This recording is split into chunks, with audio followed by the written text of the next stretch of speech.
Hey everybody, it's Jason Blaha here, and I had someone ask me in the comments earlier, when you talk about people doing bodybuilding and you're saying even natural bodybuilding can be unhealthy, what exactly do you mean? And I'm going to go ahead and answer that for you guys. So let me put on my +5 out of weaponsmithing, work on skilling my crafting a little bit, and let's talk about this. And this is one of those where some people are going to go, Jason, you are kind of biased against bodybuilding. And I am, and it's not because I completely hate bodybuilding intrinsically. I'm biased because I've seen all the negative stuff around it. And so the problem we run into here is that, yeah, I do believe there are absolutely health risks to even natural bodybuilding. And I want to make terms very, very clear here. I'm using the traditional term, the term that I was taught the first time I took a weight training class at college, right? First time I took a weight training class in college, a freshman class on resistance training. They even explained that bodybuilding was a competitive endeavor. They explained the difference between these different things. They even, in my textbook right there, they called bodybuilding a form of competition. So what we have here, though, is that we have a modern trend where people are trying to change the definitions of words. And, that comes all the way back to Joe Weider, trying to say that everyone who works out is a bodybuilder. And that would seem like it makes sense. People say, oh, yeah, bodybuilder. It's like, no. That's one word. It's not bodybuilder. It's bodybuilder. It's one term. And it was a competitive endeavor that Joe Weider was responsible for starting. And quite frankly, I'm more than happy to just throw out and get rid of anything that Joe Weider tried to do. He was really a terrible human being, and that's my opinion. It's my honestly held opinion. I could do a whole separate video on that. I don't believe Joe Weider was a good person at all. And so I'm more than happy to throw out his contributions to the lifting world. In fact, he did way more harm than he did good. And that's my honestly held opinion of the guy and his empire and what he did. So who cares that he wanted the term bodybuilding to become mainstream, to take his competitive endeavor and his fetish, which, yeah, he did have a fetish towards it, that's well known, and try to make it a mainstream thing. Well, it's not. It's not. People can work out. People can train. People can be lifters. You know what? There's your term for most of you out there. You want a generic term for what most of you are doing who are non-competitors? You're a lifter. You're a lifter. Fitness enthusiast, someone who likes working out. If you want to throw a label on stuff, but you're not a bodybuilder just because you train for hypertrophy. Because you know what, so does everyone else. And we come back to this term, well, I'm building my body, therefore I'm a bodybuilder. Well, bodybuilding is still a competitive term. It's a name for a competitive endeavor, just like football players are a competitive endeavor. So that's like saying if you go play with your football in your backyard for 30 minutes every day that you're a football player. But you're not, right? And everyone knows the difference between a bodybuilder. When you see a bodybuilder, everyone knows that guy's a bodybuilder. Someone who goes to the gym and doesn't use any drugs and who trains a little bit and enjoys working out and maybe flexes in the mirror, no one thinks that you're a bodybuilder any more than they think that the guy who plays with his football in his backyard is a football player. No, you out there, you play on a field with a team and you're a football player. You actually, go to matches and games and compete. So back to the point though, so when I talk about the bodybuilding, that is what I'm talking about. I don't consider you to be a bodybuilder just because you enjoy training your biceps at the gym. Okay, that's not a bodybuilder. In fact, I know some serious competitive bodybuilders who don't even do curls, so let's not even go there. I can think of some off the top of my head. So, back to the point. Competitive bodybuilding, even at the natural level, has standards that require people to get too lean. They want people to get shredded. And when you start looking at the blood work on pre-contest bodybuilders, it's pretty bad. So much so that, you have to question whether it's actually worse than someone using anabolics or not. And I do mean that. I don't mean that as an exaggeration. I do mean that quite literally. And I'm not talking about the abuse we see in IFBB, because I think we all agree that's usually the biggest reason most of us say, look, pro bodybuilding is horrible for you because they abuse massive amounts of drugs. Or some people just say because they use drugs. But that's not a fair statement. That's like saying everyone who drinks alcohol is destroying their health. Well, if you have a beer or a glass of wine every Friday night, you drink alcohol, right? That average alcohol drinker, social casual alcohol drinker, is not the same as an alcoholic. That's like comparing that person to someone who drinks an entire fifth of Jack Daniels before bed every night and then comparing the two, because that is the equivalent. A lot of professional bodybuilders use 50 or 100 times, literally. I don't mean, again, not an exaggeration. I do mean that as a literal number. That's not hyperbole. There are professional bodybuilders who use 50 to 100 times the doses that some recreational users use. So you're comparing apples to oranges here.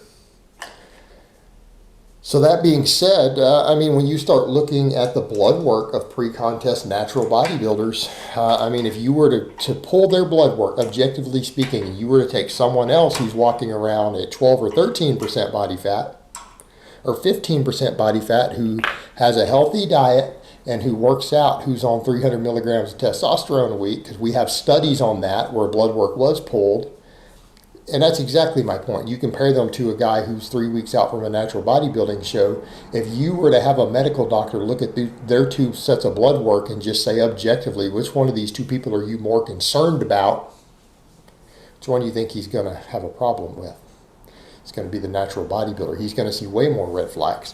Because if we go look at like some of the 20-week studies that were done on otherwise healthy young men who they put on 300 milligrams of test for 5 months straight and pulled their blood work, they didn't have any major red flags for health concern on their blood work.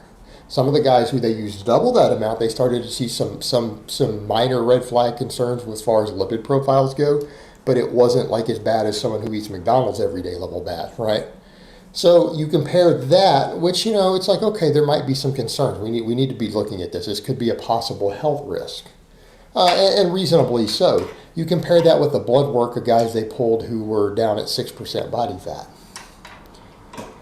using no drugs. And there were multiple major concerns. I mean, some of these guys had not only things like HDL cholesterol completely crashed, but a lot of them had testosterone levels, thyroid levels, and everything of a 70 or 80-year-old man.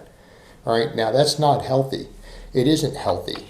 And that's the problem we run into, is that we're looking at possible endocrine damage, organ damage, everything else with this whole natural bodybuilding thing. And it's not because they're doing curls. It's not because some of them are training in the hypertrophy rep range. It's not because they're eating a clean, high-protein diet. That's not the actual concerns. That's perfectly fine. You know what? There's nothing harmful about you doing some curls and not just doing the big five like I recommend. You want to do some cable curls and concentration curls, and you want to cut down and drop a little bit of body fat to see your abs. There's nothing unhealthy about that. That's not what we're talking about. But these guys who are getting just completely contest ripped, their blood work looks horrific. That is a health concern. That is possible damage to their endocrine system. That's possible damage to their organs. There have been cases, and even other YouTubers pointed that out. Hell, Lobliner and them talked about that they had picked up a client who, after dieting down for his first natural bodybuilding show, had to go on TRT because his endocrine system did not recover from the dieting, and his body basically stopped producing normal amounts of testosterone. And even 3 months after he finished the show and started regaining body fat, his body still was not producing an appropriate amount of testosterone. He essentially, crashed his endocrine system, so to speak. That was the negative consequences, that his natural bodybuilding show forced him to have to go on exogenous testosterone on a prescription from a doctor. So do you see the problem here when we look at this and people say, oh, well, this can be healthy too? Well, not really. Because of the standards of them desiring them to get to such low body fats, they're basically emaciated. They're basically anorexics with a little bit of muscle oftentimes at that point. And that's a valid health concern. That's not healthy. That's not promoting fitness. That's not healthy. Just like you can carry too much body fat, yes, it is possible. Now, granted, harder to do, but it is possible to get your body fat so low that it becomes dangerous also. And that's exactly what we're seeing promoted here. And it's being promoted as desirable in that community. And that's a problem. That's dangerous. That's not good. It's not good at all. And in addition to the other behaviors that it promotes, the eating disorders, the body image disorders, everything else that can go with it. If you guys recall, and I did take his video down because he did request me to do so because of some later career stuff. I took the guy's video down at his request, but I had a young man who developed a major eating disorder after his first bodybuilding show.